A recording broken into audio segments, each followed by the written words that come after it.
Alhamdulillah, alhamdulillah rabbil alamin.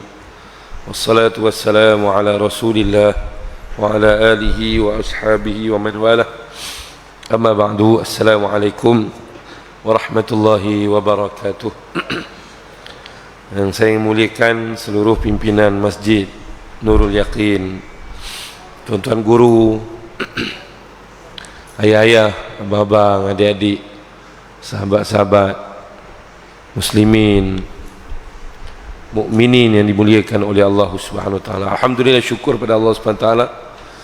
Hari yang penuh dengan keberkatan ini, kita masih lagi diberi kesempatan oleh Allah untuk hidup.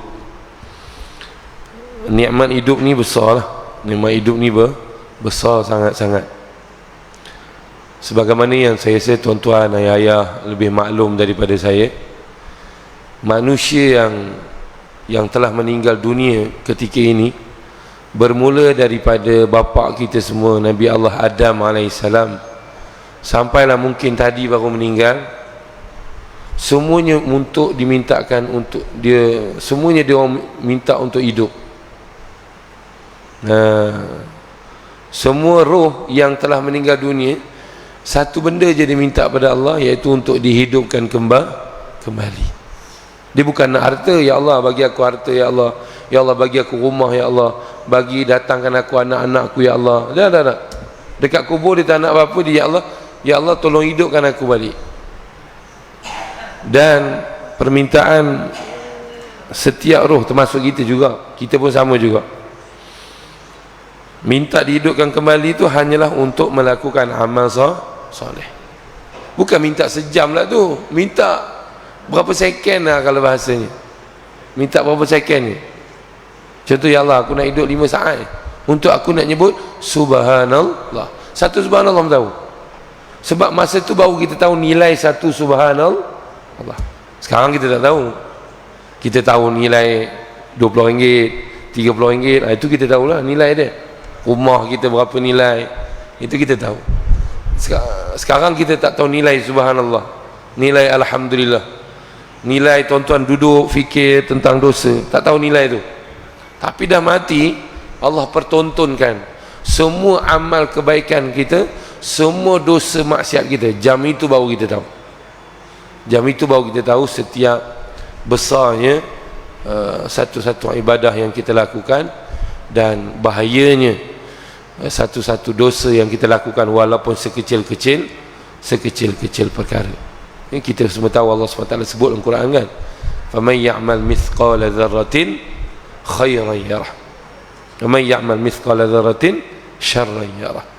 Sebesar zarah pun kebaikan ataupun kejahatan akan diperlihatkan, dibalas oleh Allah SWT. Sebab itu tuan-tuan yang mulia, ucap syukurlah pada Allah SWT di atas kesempatan ini. Sebab tu waktu bangun tidur apa? Waktu bangun tidur apa Nabi ajar kita sebut? Alhamdulillah, doa bangun tidur. Sebab kita dah mati kejap. Sebab tu perkataan ma tu mati kejap je. Alhamdulillahilladzi ahyana ba'da ma tu mati sekejap. Sebab tu kita tidur tu mati, tapi mati sekejap. Nasib baik hidup balik, alhamdulillah. Syukurnya Nabi kata nak ajar kamu mati sekejap tu, nasib baik kamu hidup balik. Tapi kalau kita yang dah mati tu mati sudah, tak ada bangun-bangun lagi dah. Sebab tu tuan-tuan ambil peluang ni betul-betul lah. Ambil peluang. Maksudnya jangan kita mengabaikan akhirat. Rasanya dunia tak payah belajar ke maaf. Dunia, macam mana nak cinta dunia tak payah belajar, automatiknya. Tapi cinta akhirat tu yang perlu dibelajar, perlu diingatkan. Adakah mari sama-sama kita tahu betapa kita sama-sama kita cinta kepada duit. Tak payah rasanya. Semua orang tahu, semua orang cinta kepada duit, fitrah. Allah dah jadikan, zuyyina lin-nasi hubbus syahawat minan nisa wal banin wal qanatir al muqantarati minadh dhahabi wal fiddah, ila ayah banyak. Yang perlu kita selalu nasihat, ingatkan diri kita, iaitu cinta pada akhirat, cinta kepada kubur. Benda tu yang perlu kita sebut. Kita kena ulang lagi dan lagi supaya dia ada balance lah di antara dunia dan akhirat. Mana ada pun ustaz-ustazah ke suruh kita tinggalkan dunia, Quran pun tak ada suruh, hadis Nabi pun tak ada suruh, tak ada. Tak ada satu ayat pun dalam Quran yang Allah suruh kita buang dunia, tinggalkan dunia, tak ada. Cuma selalu hadis kat Quran ataupun ustaz-ustaz bagi tahu, jangan lupa akhirat, jangan lalai daripada akhirat. Itu je. Allah sendiri sebut dalam Quran, jangan kamu lupa bahagian kamu dekat dunia. Wala tansa nasibaka minad dunya, jangan kamu lupa bahagian kamu dekat dunia. Cuma di awal ayat tu kata Allah SWT, wabtaghi fima ataka Allahu ad-daral akhirah wala tansa nasibaka minad dunya. Apa kata Allah? Wabtaghi fima, apa yang aku bagi kamu dekat dunia ini, carilah kehidupan akhirat dengannya. Sebenarnya tuan-tuan yang mulia, kita ni salah sangka jugalah mungkin. Sebenarnya Allah bagi kita anak untuk apa? Allah bagi kita anak untuk apa? Untuk kita mencari akhirat dengan anak tu. Itu tujuannya. Tapi kalau kita salah faham, kita akan ingat kadang-kadang anak ni satu beban. Dia belajar pakai duit lagi, dia nak kahwin pula pakai duit lagi. Kalau tuan-tuan fikir macam tu, anak tu akan jadi problem, anak tu akan jadi bebanan. Tapi kalau gaya kita fikir, ya Allah, anak aku ni lah yang akan meneruskan aku jadi ustaz ni, anak aku ni lah yang akan meneruskan semayang. Sebab kalau kita dah mati, semayang dah tak ada. Tapi kalau kita ajar anak kita semayang, kita dapat pahala tak? Dapat pahala seolah-olah kita semayang, kita tak mati lagi, seolah-olah. Sebab tu kita, anak ni kita kena anggap dia penerus kita, jangan anggap dia ni satu bebanan. Maksudnya lah, apa yang ada hari ni tuan-tuan ada pekerjaan, apa tujuan utama lah? Tujuan utama bukan duit, tujuan utama pekerjaan kita. Tak kisahlah kita sebagai apa pun, teksi ke, ustaz ke, cikgu sekolah ke, tujuan utama bukan duit, tujuan utama bukan beli rumah, tak. Tujuan utama pekerjaan Allah bagi, macam mana dengan pekerjaan ini aku dapat pahala. Itu dulu. Lepas tu barulah yang untuk dunia tu. Sebab tu kata Allah, wabtaghi fima atakallahu daral akhirah, apa yang aku bagi kepada kamu dekat dunia ni, carilah kehidupan akhirat dengannya. Wala tansa nasibaka minad dunya, dan jangan kamu lupa bahagian kamu dekat dunia. Sebab tu tuan-tuan, ini baru mukadimah ni, maksudnya syukur pada Allah.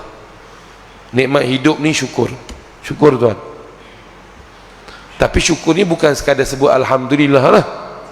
Mestilah kita rebut peluang itu, isi masa dengan perkara-perkara yang baik, dan meninggalkan perkara-perkara yang sia-sia pun kena tinggalkan, apatah lagi benda yang dosa dan maksiat.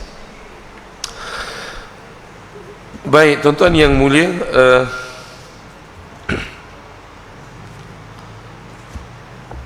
ini saya bukan nak mengajar tuan-tuan ni, nama lagi tazkirah kan, tazkirah Jumaat.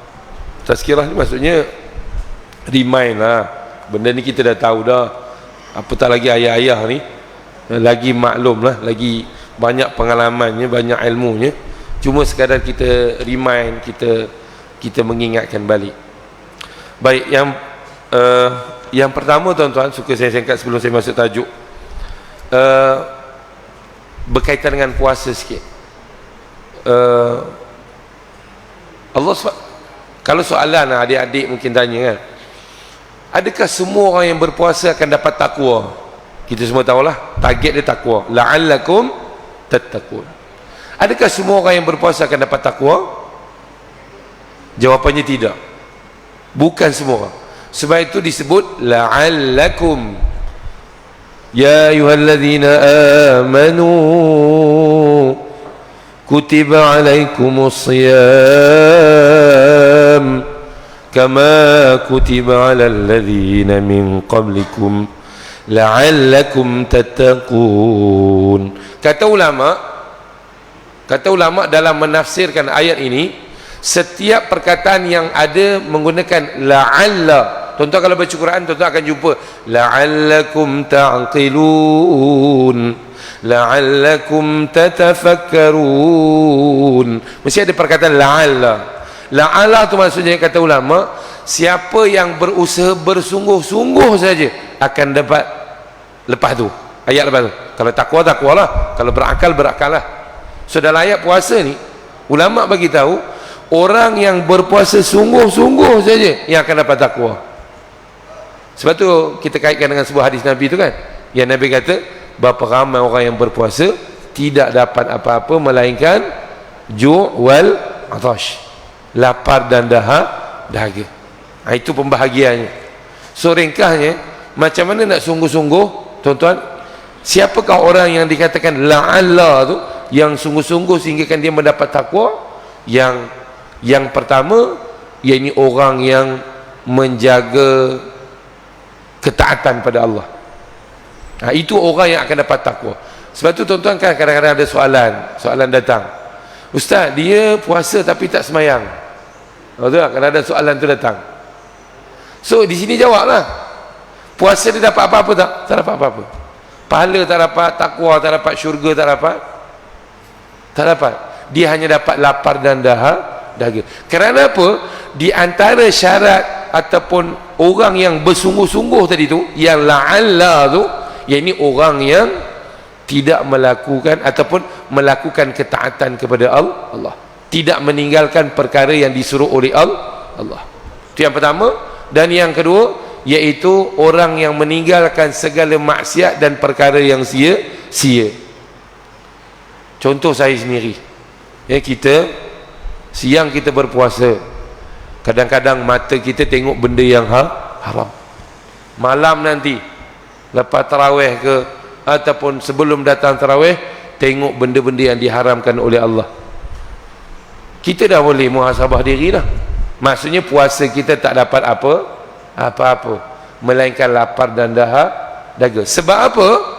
Dengan kita tak jaga benda yang Allah suruh dan kita tak jaga ataupun meninggalkan perkara yang Allah larang, itu termasuk orang-orang yang tidak bersungguh dalam puasanya, sehingga kan dia tidak akan dapat takwa itu tadi. Itu mungkin conclusion lah daripada sentuh bab puasa sedikit. Baik tuan-tuan yang mulia, di sini suka saya ambil satu tajuk lah ya. Satu tajuk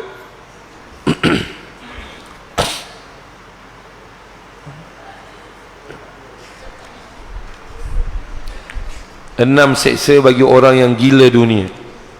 6 macam seksa bagi orang yang gila dunia. Ini dalam kitab Al-Imam Nawawi, bukan Imam Nawawi yang syarah hadis Muslim tu. Ini Al-Imam Nawawi Al-Jawi Al-Bantani, seorang ulama Indonesia, dalam kitabnya Nasaihul Ibad. Dia jenis tajuk-tajuk lah. Dia jenis tajuk-tajuk. Kalau tuan-tuan biasa baca buku ini, 6 macam seksa ni tajuk yang dia bagi. 6 macam seksa bagi orang yang gila dunia. Kat sini dia mengambil satu kata-kata tabi'in, Hasan Al-Basri radhiyallahu an berkata, barang siapa yang mengharapkan dunia dan memilih dunia daripada akhirat, dia pilih dunia lagi pada akhirat. Tuan-tuan, cinta pada dunia dan meninggalkan akhirat, ini adalah sifat orang kafir. Allah sebut dalam Quran kan. Sebab tu kita kena bezalah dengan orang kafir. Jangan kita cinta dunia dengan meninggalkan akhirat. Tidak, wala'iyyazubillah. Wala'iyyazubillah. Barang siapa yang mengharapkan dunia dan memilih dunia daripada akhirat, maka Allah akan siksa dia dengan 6 siksaan. Maksudnya tuan-tuan, kalau kita cinta dunia sehingga meninggalkan akhirat ya, meninggalkan akhirat. Contohnya apa Ustaz? Orang cinta dunia. Contoh, demi nak dapatkan duit, orang tak peduli, maaf cakap, sekarang tambahkan dunia handphone kita ni, orang tak peduli konten dah. Orang buat je apa-apa konten, janji boleh duit. Sanggup suami merelakan isterinya menjual barang, tak salah lah, tapi dalam keadaan tidak menutup aurat. Tak kisah janji duit, janji masyuk. Ini yang dimaksudkan mencari dunia dan meninggalkan akhirat. Tuan-tuan, ini muhasabah untuk kita lah, bukan kita nak tengok orang, ini muhasabah untuk diri. Tuan-tuan, suami yang macam ni, kita lah, maksudnya sanggup isteri kita biar-biar begitu. Nabi kata apa? Ad-dayyus, betul tak? Nabi kata apa? La yadkhulul jannah ad-dayyus, tidak akan masuk syurga orang yang dayyus. Kita ni pun dah salah faham dayus. Kita ingatkan laki yang dayus ni, ataupun yang takut bini lah kita panggil ya, geng takut bini, GTB katanya, selalu kalau WhatsApp gitu lah. Kalau suami tu sidah kain, suami tu basuh pinggan, ini suami takut bini. Ini salah. Ini tak tahulah sekular mungkin. Tapi dalam Islam, kalau tuan-tuan cakap laki macam tu takut bini, tuan-tuan sedang mengutuk baginda Nabi sallallahu alaihi wasallam. Itulah yang dilakukan oleh Nabi. Nabi basuh pinggan, Nabi sidah kain kalau bahasanya. Sekarang dia buat kita macam terbalik. Maksudnya kalau haramah macam tu kan, jangan maksudnya jangan kita buatlah. Laki tu jangan buat. Tapi kalau isteri tu keluar, maaf cakaplah, bekerja tanpa tutup aurat ataupun tidak ni kan, itu okey. So dayus ni dah terbalik. Dayus yang kita faham dengan dayus Islam lain. Sepatutnya yang tolong isteri tu, yang sidah kain, yang basuh baju, basuh pinggan, itulah sunnah baginda Nabi SAW. Itulah agama. Sebab kita ni, para lelaki ni kena ubah lah. Kena ubah. Bangun sahur ke, nanti nak buka ke, jangan lepas je buka, awak pun ngempor perut ke depan. Tak payahlah, hentilah, dah 60 tahun dah hobi tu. Udah tolong isteri tu. Sunnah Nabi. Sunnah Nabi. Memanglah isteri kita yang banyak buat lah, mestilah, sebab itu kepakaran dia lah. Tapi jangan bagi semuanya, kita kena bantu. Dan ini peringatan buat saya, tuan-tuan, bukan kata kita ni dayus tak. Maksudnya kalau seorang suami itu dah usaha, dia dah nasihat, dia dah cuba marah bini dan sebagainya, tapi bini masih juga tetap buat, itu bukan dayus. Yang dikatakan dayus ni apabila kita suami redha dengan pelanggaran ataupun maksiat yang dilakukan oleh isteri dan anak kita. Tuan-tuan, kalau ialah sebab hidayah ni milik Allah. Jangankan kita, Nabi pun tak mampu bagi hidayah. Kan Allah SWT pernah memperingatkan Nabi SAW. Ya, wahai Rasulullah, kamu tak mampu bagi hidayah kepada orang yang kamu sayang. Walakinnallaha yahdi man yasha. Sesungguhnya hidayah milik aku. So kita boleh ke bagi hidayah pada isteri kita, anak-anak kita? Tak boleh. Kita hanya boleh, cuma jangan redha. Jangan pernah okeylah, biarlah. Tak boleh. Kita kena terus nasihat, terus risau. Kalau tidak bahaya tuan. Semayang beria menurut opini, kita pun maaf cakaplah, contoh kita ni bila masjid, padahal rupanya kita ni dayus. Wal'iyazbillah. Contoh macam saya ni, katalah ustaz cakap-cakap, rupanya saya ni dayus di pandangan mata Allah. Sebab saya redha. Jangan redha tu jangan. Ya. Baik. Kenapa masuk ke situ pula pergi? Baik, dunia menyiksa dengan 6 siksaan.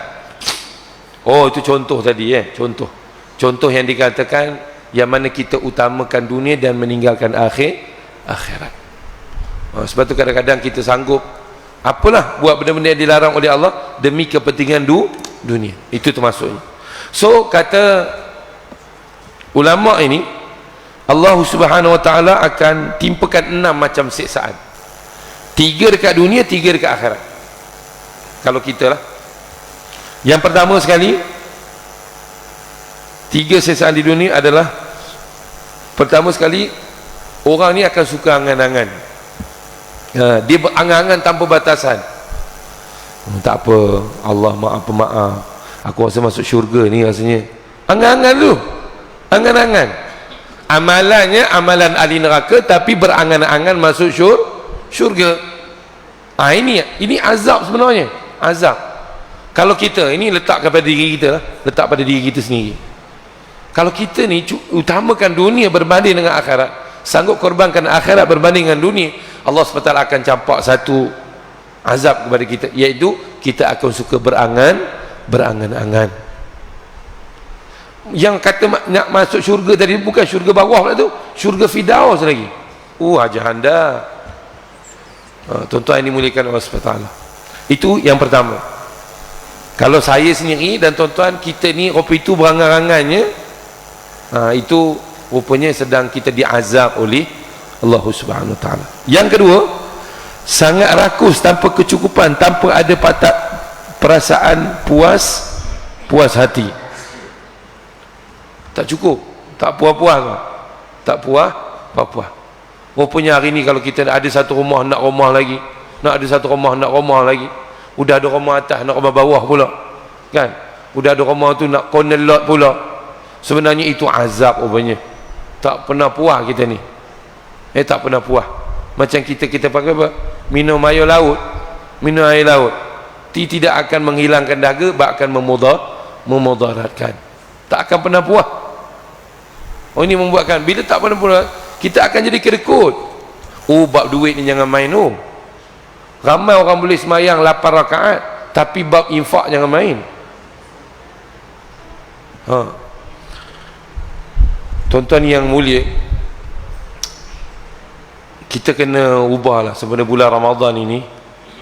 Kalau kita masih lagi bakhil-bakhil tu, buanglah. Sebab di antara salah satu ciri orang bertakwa itu adalah tidak bakhil. Yang kita target kita kan, puasa ni targetnya takwa. So kesan bertakwa, sifat orang bertakwa tu apa? Salah satunya Allah sebut dalam surah Ali Imran, iaitu orang tu tidak kedekut. Kalau hari ini dah berapa Ramadan dah kita? 11 ya? Hari ini 11 Ramadan ya? Kalau 11 Ramadan ni kita masih lagi kedekut, itu tandanya ada something wrong dengan puasa kita selama 10 hari itu. Jangan kedekut tuan. Pakaian yang kita pakai ni akan lusuh. Kena 2-3 tahun kita tak seronok pakai lah. Cari kain lain lah, cari design lain lah. Malam tadi sedap mana pun tuan-tuan makan, pergilah mana-mana pun, buffet ke mana ke, udah jadi tai. Tapi apa yang kita infakkan, itulah harta kita. Itulah yang akan jadi, ataupun kalau bahasanya masuk bank lah, masuk bank akhirat esok. Akan ada dekat akhirat. Akan jadi rakus. Sebab tu ayah-ayah juga saya nasihatkan lah. Saya rasa tuan-tuan pun ini raya ni, kalau kebetulan anak-anak cucu balik raya, eloklah wasiat ke apa yang patut. Wasiat Allah suruh kita buat wasiat siap-siap. Saya rasa ayah-ayah depan saya ni banyak pengalaman. Tuan-tuan tahu tak bahayanya harta pusaka ni? Saya rasa tuan-tuan ni dah ada pengalaman masing-masing. Pengalaman keluarga kita, pengalaman keluarga isteri kita, betapa bergaduhnya adik-beradik pasal harta pusaka. Yang lama-lama ni lah khususnya mesti banyak pengalaman. Kalau yang muda-muda ni, saya sendiri secara peribadi, mak pak saya pun dah tak ada, mak pak betul dah tak ada, boleh tahu dia punya bahayanya. Bahaya. Sebab tu tuan-tuan, tulis wasiat. Allah suruh in taraka khairanil wasiyatu lil walidain. Buat wasiat. Tuan-tuan nak hibah ke, tuan-tuan nak wasiat ke? Sebab tu kalau kita tak buat ni, kita dosa je. Kita pergi kuliah, kita datang sini, kita semayang, tapi kita tak tanggung wasiat. Akhirnya anak-anak bergaduh. Mungkin bukan salah kita lah, kita tak dapat dosa pun, dia mau bergaduh. Tetapi kalau kita tahu anak kita bergaduh pasal harta, sedih tak kita? Sedih lah. Tapi kalau dia orang bergaduh tu pasal kelalaian kita, itu kita dapat dosa. Tapi kita dah bagi tahu dah, jangan kau bergaduh dan sebagainya. Sebab tu tuan-tuan, raya ni ambil peluang. Tak kisahlah, bukan maksudnya ustaz, kenapa bukan mati? Bukan soal mati tak mati. Ini suruhan daripada Allah. Allah kata waktu hidup kamu tulis wasiat dah. Tulis wasiat untuk anak-anak. Oh, jangan main tuan. Ini dosa harta pusaka ni. Sehingga kan dalam surah An-Nisa Allah isyaratkan seolah-olah orang yang mengambil harta pusaka walaupun sedikit, dia akan duduk dalam neraka selama-lamanya. Jangan main. Oi, maaf cakaplah, mungkin kita sendiri dalam ni tengah sujud ni sebenarnya darah daging kita mengalir benda yang haram. Sebab mungkin ada terambil seinci je, bukan serelong, seinci je tanah abang kita, seinci je tanah adik-beradik kita. Nabi kata apa? Kullu lahmin nabata min haram fannaru aula bih. Setiap daging yang tumbuh daripada benda yang haram, maka api neraka lebih utama baginya. Bukan kita pula tu. Kan kita bagi anak kita makan, kita bagi isteri kita makan. Sebenarnya kita sedang mencampakkan kita dan keluarga kita dalam neraka Allah SWT. Wala'iyazbillah. Sebab itu tuan-tuan, ini kesempatan yang terbaik. Bulan Ramadan, anak cucu menantu kita balik. So belajarlah ustaz-ustaz yang pandai bab faraid apa semua ni, boleh rujuk kepada dia. So kena sekolah juga ni. Benda macam ni kena sekolah. Hibah tu maksudnya kena bagi terus dah kat anak. Nama tu dah kena tukar. Rumah ke tanah ke dah kena tukar. Boleh. Tapi syarat bila tukar, bapak tu tak boleh kata apa. Tak boleh kata, ini kamu waktu aku hidup, kamu jangan kata-kata jual. Apa-apa pun tunggu aku mati. Tak boleh. Bila nama hibah kita dah letak atas nama dia, sukati dia buat apa, kita tak boleh halang. Baru hadiah itu, hibah itu lulus. Kalau tidak, dia akan jadi wasiat. Wasiat tak boleh kepada ahli waris. Tu dah cerita banyak lah. Belajar. Yang penting ambil risau, sebelum aku mati ni aku kena fikir tentang harta pusaka. Walaupun kita ada rumah pusaka tu je, terkontak kantin tu satu je. Bahaya tuan. Ini yang orang Islam agak kurang ambil berat lah. Kurang ambil berat. Semayang ambil berat, puasa ambil berat, bagus, sangat bagus. Tapi harta pusaka ni kena fikir sama-sama. Yang ketiga, ini yang diambil darinya manisnya ibadah. Yang ini tak dapat merasa manisnya ibadah kerana selalu mengingat harta benda. Kita soal berapa ya? 1.23 satu suku.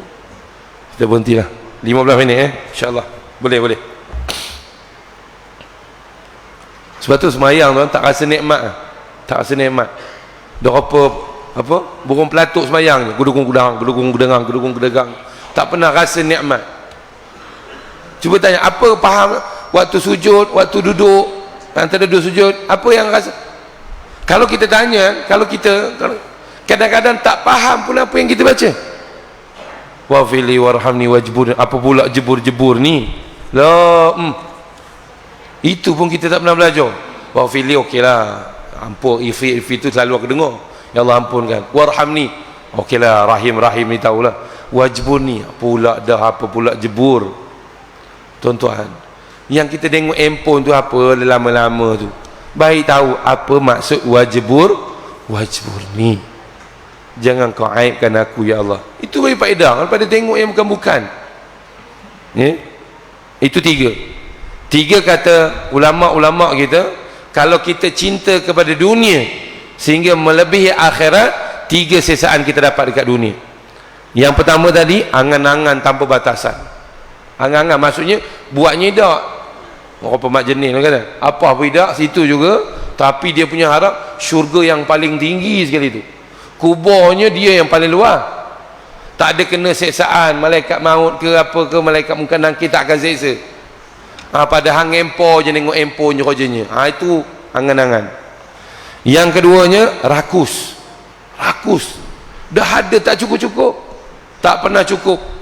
Itu yang kadang-kadang ambil hak orang, ambil duit orang, rasuah sini, rasuah sana. Pasal apa? Kesan ini azab yang Allah timpakan dalam hati dia, tak akan pernah rasa cukup. Padahal kita pun, alah, buka puasa ni cukup faham, kena nasi sikit, ayo, udah, habis dah. Ni beria menor, kambing golek, bukan boleh makan pun. Sikit-sikit je lah, sikit-sikit. Itulah apa nafsu ya, nafsu. Memang betul kata Nabi, ada satu bukit emas pun nak yang kedua. Yang ketiga, Allah SWT akan tarik manisnya dalam melakukan ibadah. Baca Quran tak rasa apa, baca Quran tak rasa apa. Bukan pasal apa, pasal kesalahan kita, utamakan dunia daripada akhirat. Itu dekat dunia. Adapun dekat akhirat, tiga lagi ditimpakan di akhirat, rasa takut yang dahsyat pada hari kiamat. Hari dibangunkan balik kita lah. Kita panggil apa? Tiupan sangkakala yang kedua. Kita akan dibangunkan balik. Tiupan yang pertama, kita mati, semua mati. Tiupan yang kedua, semua dibangunkan. Semua dibangunkan. Tapi kalau orang yang cintakan akhirat, utamakan akhirat berbanding dunia, relax je lah. Walaupun huru-hara tu relax. Tapi ini di antara satu sisaan dengan akhirat, iaitu takut yang amat dahsyat lah. Takut yang amat dahsyat. Jangan main tuan, dibangunkan tu jangan main waktu kiamat ni. Tonton tak cerita lah, isteri aku sayang aku, suami aku sayang. Tak ianya. Tonton cuba bayang mana ada orang boleh mengatasi kasih sayang ibu dan ayah kepada anak dia. Tapi hari kiamat esok, mak bapak pun tak peduli anak mana rupanya, lantak kamu lah kan. Allah sebut dalam surah Abasa tu, bukan pasal mak bapak kita jahat, bukan pasal kawan-kawan kita, suami isteri kita jahat, tak. Semua sibuk dengan urusan masing-masing. Likulli mri'im minhum sya'nun yughni. Semua sibuk dengan urusan masing-masing, semua takut dengan keadaan diri masing-masing. Itu yang pertama. Yang kedua, hisab yang sangat teliti. Hisab yang sangat teliti. Walaupun lepas, tapi hisab, tuan-tuan, ni ramai lah. Kalau airport ke apa kan, lepas, ada semua pasport, tapi kena cek 5 jam. Bercinta rasanya, menyampah rasanya. 5 jam, walaupun lulus, itu dipanggil hisab lah. Hisab. Sebab tu di antara doa yang kita doa apa? Allahumma hasibna hisabai yasira. Bahkan masuk syurga tanpa hisab. Hisabnya menegangkan. Hisab kita teruk. Siapa yang tadi? Yang tadi lah, yang utamakan dunia berbanding akhirat, yang korbankan akhirat kerana kepentingan dunianya. Yang terakhir, penyesalan yang tiada kesudahan. Ya pastilah, di sana nanti baru kita tahulah penyesalan yang tiada kesudahan. Baik tuan-tuan, saya memang spendkan untuk 10 minit ini peringatan ya. Peringatan ini yang kita tengok berlaku dalam masyarakat kita. Yang pertama ya tuan-tuan yang muliakan Allah Taala, handphone ni jangan jadikan penyakit lah tuan-tuan ya. Sebab kadang-kadang kita tengok kan, khatib selalu pesan kan, jangan kamu dilalaikan dengan handphone. Ada sebelah awak tu, ya Allah, nak terajang pun ada, tapi tak bagus lah kan. Baru je khatib pesan, dia bantah handphone balik lah, jenis gila kamu ni. Tuan-tuan, handphone ni hanya jadikan alat, jangan jadikan dia matlamat hidup. Jangan jadi gila kamu dengan handphone ni. Baru je khatib pesan, dia boleh bantah. La ilaha illallah Muhammadur Rasulullah. Tuan-tuan yang mulia, kalau tuan-tuan nak tahu ni, tuan-tuan dah sampai masjid, duduk bukan lama, sejam aja. Kalau dekat rumah Allah ni, kita tak boleh ingat Allah, tak boleh sembang cerita pasal Allah, tak boleh ingat dosa, bolehkah kita harapkan kat kedai kopi cerita pasal agama? Dekat rumah kita boleh cerita pasal agama dengan isteri? Pergi jalan lah. Dekat sini pun heboh handphone. Tuan-tuan tahu tak, waktu zaman Arab Jahiliyah, namanya bukan hari Jumaat, bukan Yaumul Jumu'ah, disebut nama Yaumul Arubah. Waktu zaman Jahiliyah dulu berkumpul juga orang Arab Jahiliyah, berkumpul, tetapi hanya untuk dunia, untuk sembang-sembang. Ahli perniagaan ada, ahli orang syair yang pandai syair ni, Mereka berkumpul hanya untuk membanggakan apa? Kita panggil apa? Kedudukan masing-masing. Hanya cerita pasal dunia. Islam datang mengubah daripada yaumul arubah kepada yaumul jumu'ah. Berkumpul juga tapi udah lain tujuannya. Itu yang kita baca dalam surah Al-Jumu'ah. Idza nudiya lis-salati min yaumil jumu'ah, apa tujuannya? Fas'au ila zikrillah. Zikir kepada Allah. Ini duduk dengar kuliah ni termasuk zikir pada Allah. Tuan-tuan kalau rasa tak ada apa, tak apa, duduk baca Quran, sembahyang sunat, boleh buat apa pun, yang penting zikrullah. Tapi masih lagi dengan handphone, masih lagi dengan game ke, masih lagi dengan WhatsApp, la ilaha illallah. Memang gila kita ni. Sebab tu kalau boleh tinggal handphone, jangan bawa. Kalau boleh, kan? Sebab kadang-kadang ada keperluannya, kan? Kadang ada, ya mana ya parking, itu kan. Tapi kalau boleh tinggal. Kalau boleh tinggal. Sebab kadang tak tahu masjid apa kadang kan. Ini parking ni, pintu ni, tak tahu. Kalau bawa pun, kalau boleh letak dalam poket, jangan harus letak depan. Jangan. Ndak pula dia berwarna sekarang, Allah siapa pula tu. Jangan. Ini bahaya handphone. Sebab tu kan Nabi kata apa? Siapa yang dilalaikan oleh biji kan? Kan zaman Nabi tu, sia-sialah khutbah. Ustaz, ini bukan batu handphone, kepala lah kamu. Bukan soal batu. Yang Nabi larang tu dilalaikan daripada khutbah. Kalau handphone kita tu pun samalah dengan batu tu. Itu pertama yang saya ingin pesan, untuk diri saya dan tuan-tuan. Jangan kemaruk sangat handphone lah. Dan handphone ni jangan banyak sangat tengok lah. Dekat rumah pun kalau boleh jangan lah. Sekadar keperluan, kalau ada majlis-majlis ilmu, dah dengar-dengar sikit udah. Jangan sikit-sikit tengok TikTok, sikit-sikit tengok ini, tengok itu. Sehingga kan orang yang kat sebelah, isteri kita, anak-anak kita, mengaji pun tak pandai. Isteri dengan anak-anak kita tak pandai ngaji. Kita sibuk menengok benda-benda handphone. Tuan-tuan, tak cukup tanah, Allah tanya esok. Tak cukup tanah. Allah tanya tak? Isteri kita kalau tak pandai ngaji, anak kita tak pandai ngaji, Allah tanya kita. Kita kena tiada tanggungjawab tak? Confirm lah. Sebab tu hati-hatilah. Handphone ni hati-hati. Supaya dia belum jadi apa, ketagih ke, udah apa dadah ke. Hati-hati tuan. Hati-hati dengan handphone ni. Okey, ambil dia sekadar keperluan dan jadikan dia alat saja. Itu yang pertama. Yang kedua, imam. Kita tahulah, saya jadi imam, kalau mungkin tuan-tuan pun jadi imam kan. Pertama ni kita tahu Nabi larang kita baca panjang-panjang kalau sembahyang jemaah lah, sembahyang jemaah, supaya takut memberatkan. Dia punya ilah tu menyusahkan orang ataupun jemaah lah, ringkasnya. Okey, cuma kita ni kadang-kadang imam baca panjang sikit, komplain kuat kita ni. Komplain kuat. Padahal kalau tengok drama tu, amboi, sejam opinion. Dah habis, tak sedar pula sejam tu. Tengok drama, tengok handphone 2 jam tak rasa apa. Tengok ini, tak rasa apa, tak ada komplain pun. Tapi imam baca panjang sikit aja, komplain weh. Ndak pula ustaz tu hantar hadis Nabi yang tadi tu lah, yang Nabi larang baca panjang-panjang. Cantik lah ni, memang aku forward kat masjid ni. Tuan-tuan, sebenarnya masalah kita ada iman kita problem. Sebab benda ni kita tak komplain, benda ni komplain.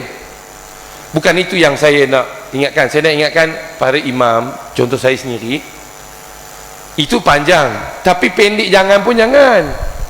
Sebab saya ada sembahyang Jumaat kopi ni lah kan, lepas dia baca Fatihah, Pak Imam baca Qul Huwallah, temponya laju. Tuan-tuan sempat tak baca Fatihah? Tak sempat. Udahlah, waladhdallin imamnya. Apa itu kalau dia relax jap tak apa juga.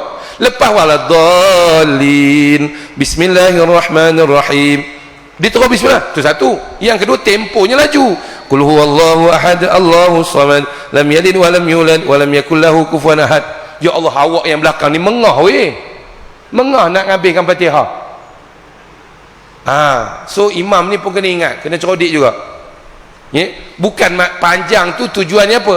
Tidak menyusahkan makmum. Tapi kalau cepat pun menyusahkan makmum juga. So boleh, bukan kita kata salah baca qul huwallah tu, tak salah, cuma tempo tu janganlah laju. Kalau nak baca juga, so berhentilah sekejap, bagi orang setengah Fatihah baru kamu baca surah, kan sempat gitu. Itu yang kedua. Yang ketiga, tuan-tuan, lepas Jumaat kalau boleh siapa yang nak bangun sembahyang sunat, jangan terus bangunlah, ya. Sebab kadang-kadang kan orang baru je keluar, dia pun sibuk, terus sembahyang weh. Kalau saf yang pertama ni boleh tahan, mana ada orang nak lalu betul. Ini kadang-kadang saf, kadang-kadang saya pun kadang-kadang nak keluar, jenuh, mencilok-cilok pula orang itu. Lalu depan orang sembahyang kan berdosa.